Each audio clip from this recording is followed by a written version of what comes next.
I am asked a simple question, which is the best commentary to get?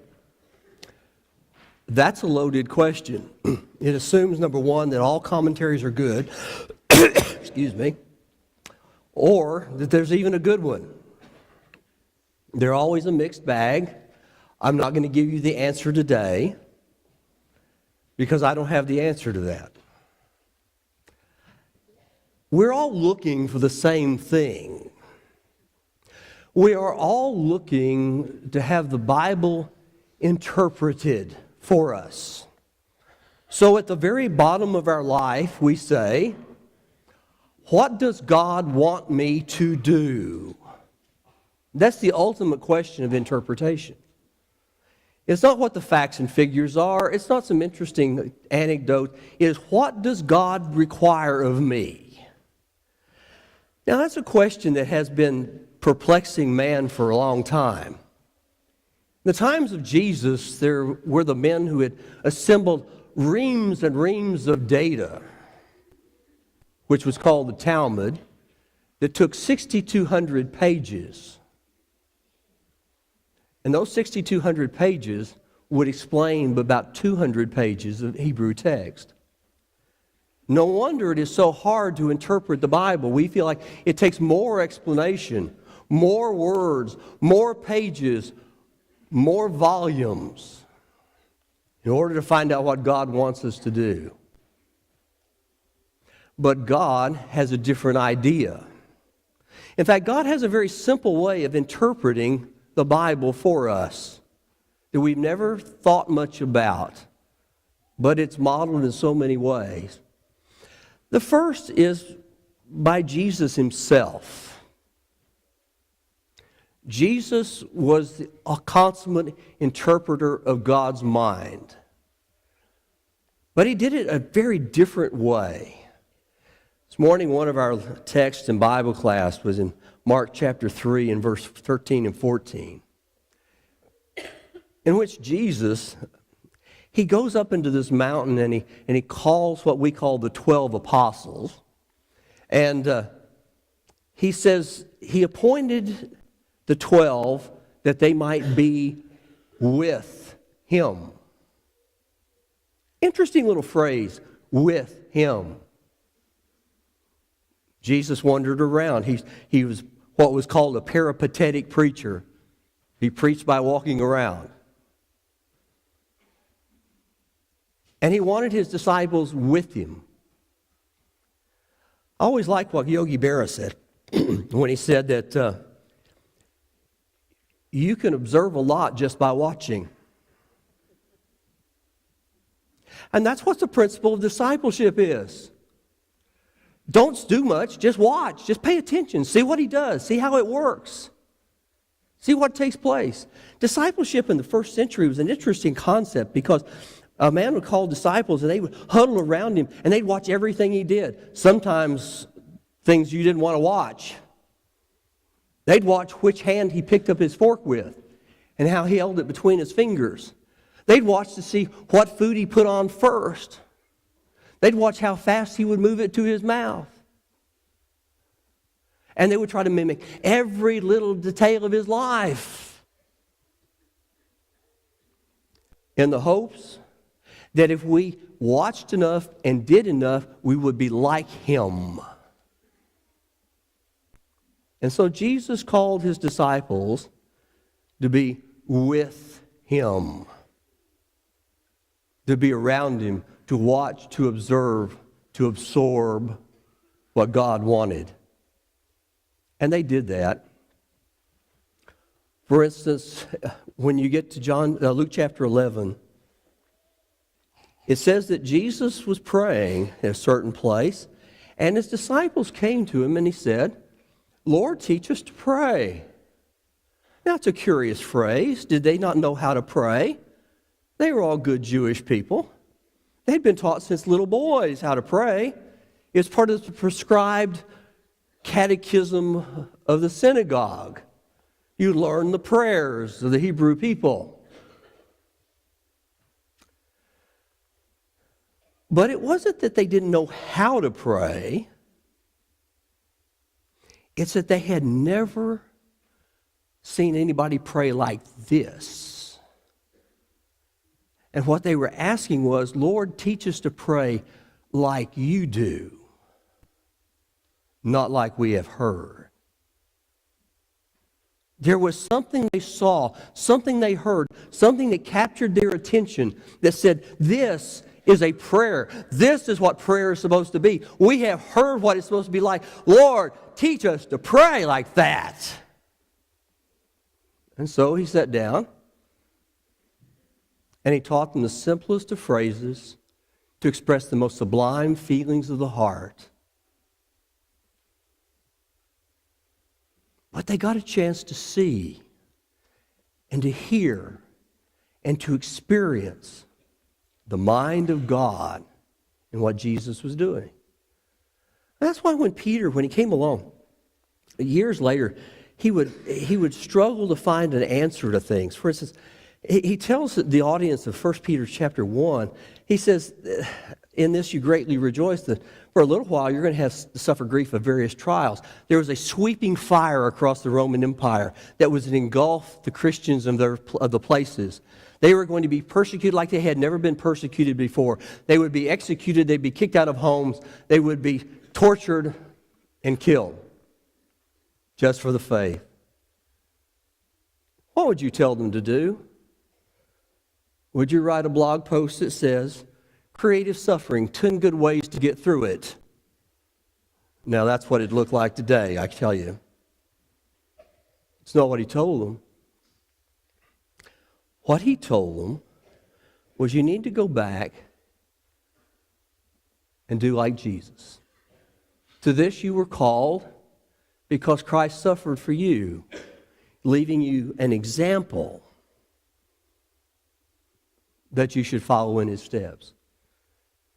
The word example is a unique word, but we're all aware of it. It's a writing guide. Do you remember when you were in first grade? My memory's beginning to fade, but I can still remember Mrs. Gardner's class in first grade. You had a big chief tablet. Oh, if you don't know what a big chief tablet is, you have missed life. And you had a pencil about the big around as a spaceship. And you try to hold it in these itty-bitty little fingers, and you're there, and then you press too hard, and the point breaks, and you say, I need to sharpen my pencil, so they sharpen the pen, and your point breaks again, and you like pencil sharpeners. But inevitably, there was a guide, and they said, put your pencil on the first letter and make a circle where it shows a circle. And then take that pencil and make a vertical line where the vertical line is. That's the letter A. And you would practice over and over again. You'd write on top of the guide, and when you write on top of the guide, you'd form the letter. What Peter was saying, you want to know how to suffer? Put the template of Jesus down and trace your life the same way he did. And then you'll know how to suffer. Then you'll know how to withstand all this. Then you're going to be ready for the day because you've got the pattern there. You've got the writing guide for your life. So it was. That was Jesus' method. Show you my life, let you hear what I say, and see what it does.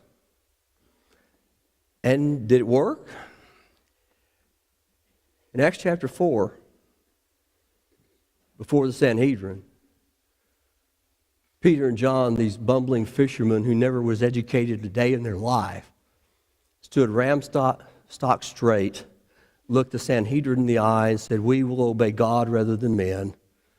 And they said, when they saw these men, these unschooled, ordinary men, they were astonished because, listen to the language, they had been with Jesus. Did it rub off? They saw something in their manner that says they've been with him. They had been with Jesus. He had interpreted for them what they needed to do in the moment. But it wasn't just true about Jesus. When he left the earth, he left a huge task. And one of the huge tasks that he had was to evangelize the world. So Paul started evangelizing the world. You look at all the places Paul went in his lifetime. He made a lot of journeys. They'd had frequent flyer miles. He could have flown from here to wherever. The only frequent flyer miles he had was from here to heaven.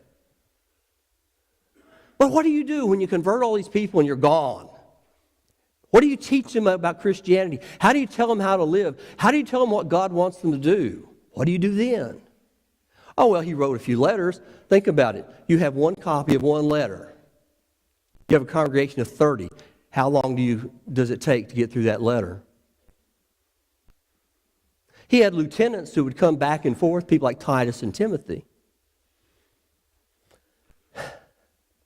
But Paul knew he was limited in what he could do. And so he had a plan. He said, follow my example as I follow the example of Christ. To the Corinthians who were struggling with how do you treat our brethren who don't seem to agree with us, who seem to be weaker than us, who are stronger than us, what do? He said, you look at how I've done it, and you do the same thing. You follow my example. If you follow my example, I'll follow Christ. We'll all be in step. And he uses a term called mimic. You know what mimic is. You like people when they mimic you? In our family, we get, every once in a while, one of the kids, we get on this jag doing every little piece that everybody else. That will drive you crazy when someone mirrors you, and every time you move your hand, you mirror, and every time you scratch, they scratch your head, and every time you grimace, they grimace, and you go, stop that. And they go, stop that. You go, I mean it. Stop it. Where does it stop? That's mimic. And it's irritating to the extreme, but it's educational in the right moment. Paul says, I want you to look at my life and do what I would do, and then you'll know what to do. He said to the Philippians, with all of their struggles, their contentions, some of the point of trying to get more than they should, he says, what you have learned or received or heard from me or seen in me, put into practice. When in doubt, think about poor old Paul and do what Paul did, and you won't be led astray. And he gave that kind of advice to Timothy. Timothy had a terrible problem. Timothy's problem was that he was younger. And when you're younger, everybody kind of pats you on the head and ignores you. Sometimes it happens when you're not younger. When I first got here, I was probably 46, 47 years old. No spring chicken.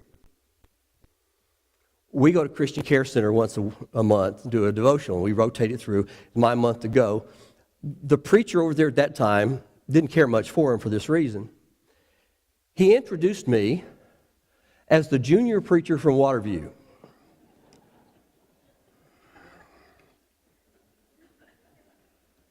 Now that's quite an introduction to speak after, let me tell you. Even to people who can't hear you. Because your blood's now boiling a little bit hotter than it was. How dare you be diminutive to me? But that's what they did to Timothy. They looked down on him. They put him in his place. What do you know? When you're a young preacher, that's the question. What do you know? And the answer is really not a lot. You just think you do.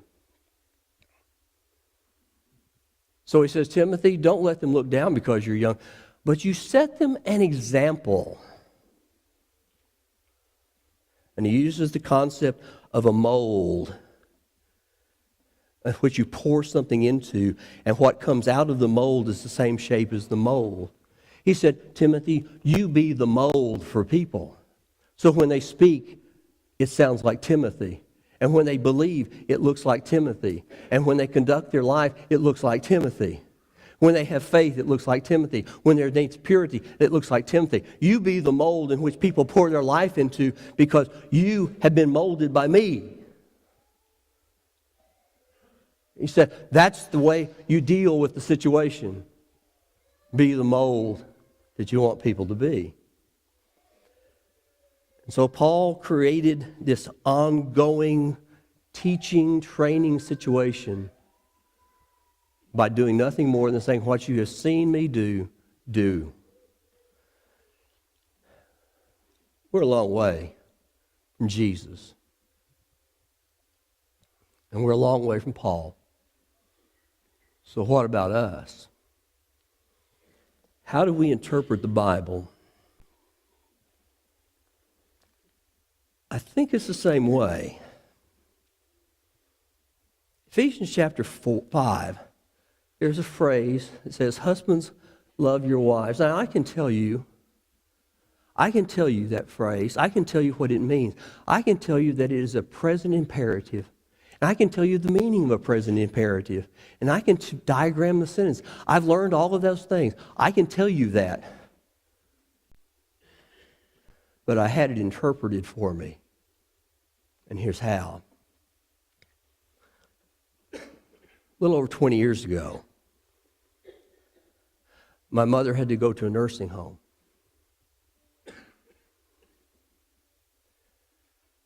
And so my father would go every day and sit at the nursing home.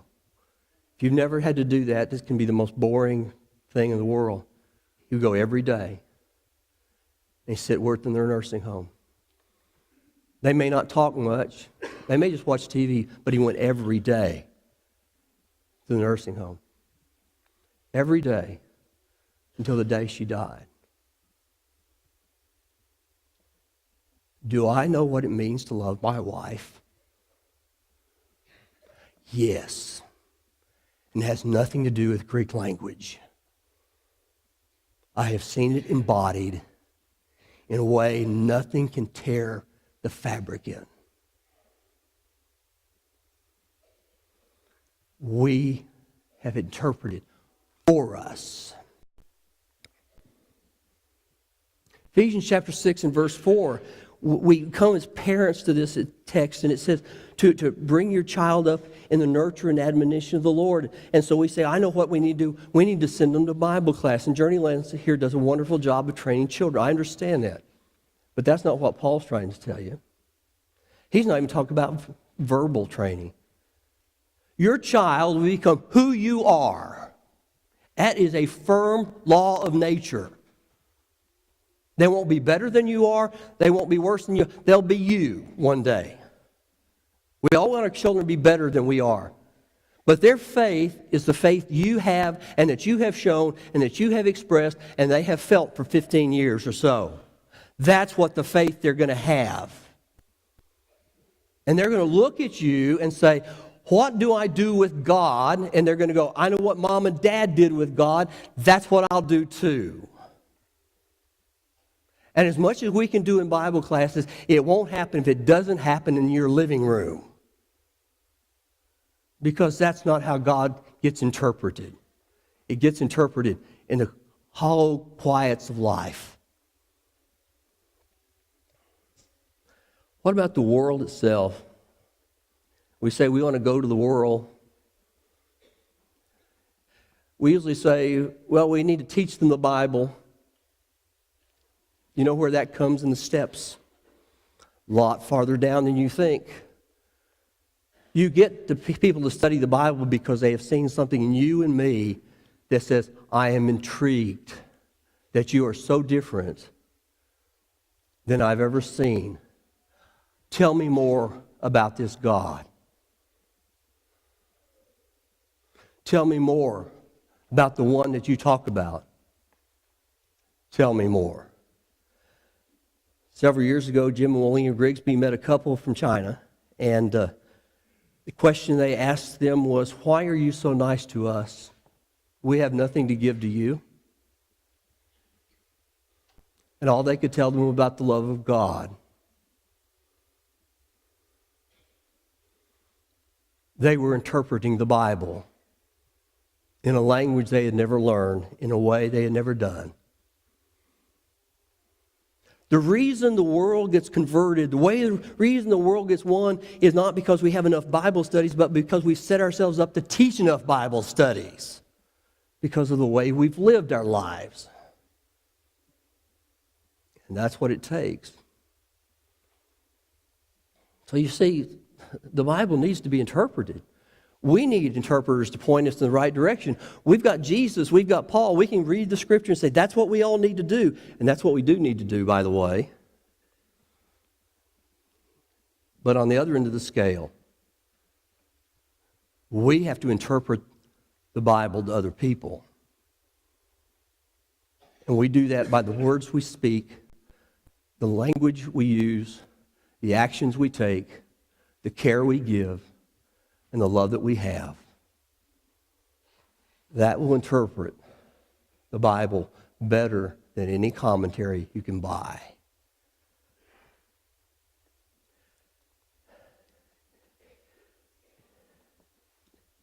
James was a baseball player. He was a first baseball player. He had the first hit in the first game of a new sport called baseball. It was a double. He played for 19 years. In those days and time, James was an anomaly because the men who played baseball cursed and they spit and they drank and they womanized. And they did all the things that you wouldn't want to have done by anybody, but that's what they did. And James didn't do that. James is the oldest man to ever be inducted into the Baseball Hall of Fame in Cooperstown. And he has one phrase on his plaque that says, "Consummate gentleman." When the Indianapolis Herald wrote about him, they called him Deacon because of his lifestyle. They said no one ever heard Deacon White curse. No one ever saw him spike or trample another opponent. No one saw him hurl his bat toward the bench when he struck out. No one ever heard him tell an umpire to go where the wicked never cease from troubling and the weary never give us a rest. And think of it, 19 years of provocation. Will anybody deny that Deacon White is a great and good man as well as a first-class baseball player? When people look at your life and they characterized everything you do they say, I now know God better because I've known you? If they can't say that this morning, isn't it time to do some changing while we sing?